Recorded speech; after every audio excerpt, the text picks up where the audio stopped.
אשא עיניי אל ההרים מאין יבוא עזרי מעם השם עושה שמיים וארץ אל יתן למות רגליך אל ינום שומרך. So I found this beautiful version from Psalm in English. For those of you who can't understand Hebrew, it's from this Psalm, and it's a beautiful song of strength.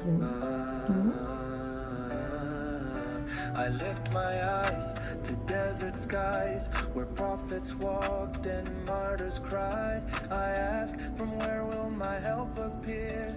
And faith replies, your help is near.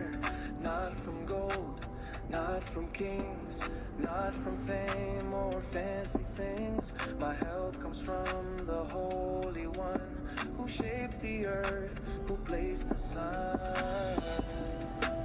Eyes to the hills, hope in the flame.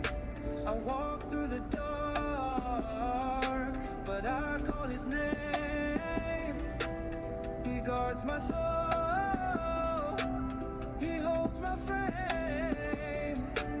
I fall, I rise, but he's the same. He doesn't sleep, he doesn't blink. While I'm out here at the edge on the brink, the guardian of Israel never fades. While systems fail and justice decays, he stands by me at night and noon, shading the heat, light from the moon. Evil may rise, chaos may scream, but he protects both soul and dream. Eyes to the hills, hope in the flame. I walk through the dark, but I call his name. He guards my soul, he holds my frame. I fall, I rise, but he's the same. Whisper from the valley, he guards my going, he guards my stay. From this breath till judgment day, in the storm, I still believe. Eyes to the hills, October.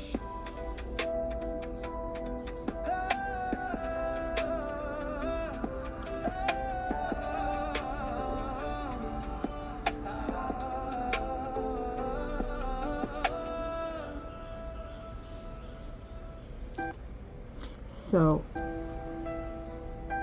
when you have problems, you shouldn't look for help with people or with things that die, but for help you can only ask for the eternal force. To desert skies where prophets walked and martyrs cried. The original is Eṣא עיניי אל ההרים מנין יבוא עזרי. So I lift my eyes to the hills, on the mountains. Where does my help come from? And this is an old text, thousands of years old, that people have prayed so many generations. And what's very important is you don't seek help from people, because people are mortal. They are born and die, and their power is limited. So if you want to seek help, you ask for an eternal force, the one who created the earth and everything in it, and everything in this world. And in Judaism you say Hashem, the name. And it's really important, because if you give something a name, it becomes something very strong. And that's why the creator of the universe is called the name. Because once you start naming something, it becomes important, because it has a divine force. So it's even such a simple thing as naming an animal. As long as it doesn't have an animal a name, it's just a number, it doesn't have any importance. But when you give it a name, it becomes from an it to something. And the same thing with human beings. When you don't have a name, you don't feel an attachment. When a baby's born, it doesn't have a name. And once a baby has a name, the name, they say, is the destiny. So you have to pick a really strong name for a child. And you also have to, some people change their names even, because the name is very important. And it's also very important not to seek help from temporary things, but to lift your eyes up high. Don't go down, don't look down, look up, because that's where your help is going to come from. And remember, once you give something a name, it becomes divine and it has a power. So, and that is why,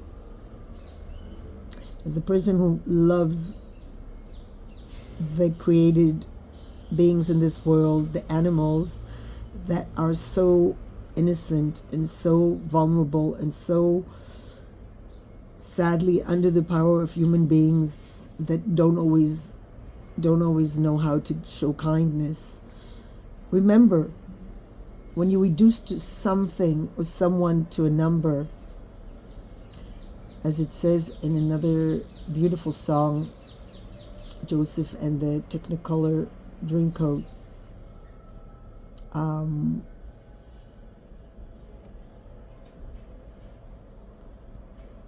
reduce me to a number.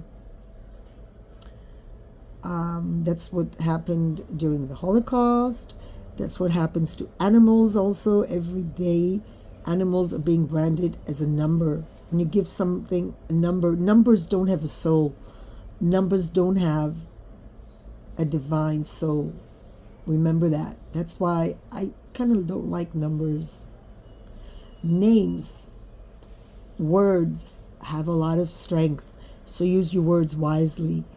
And remember, the name you give something gives it power and gives you also and empowers you when you use your words wisely.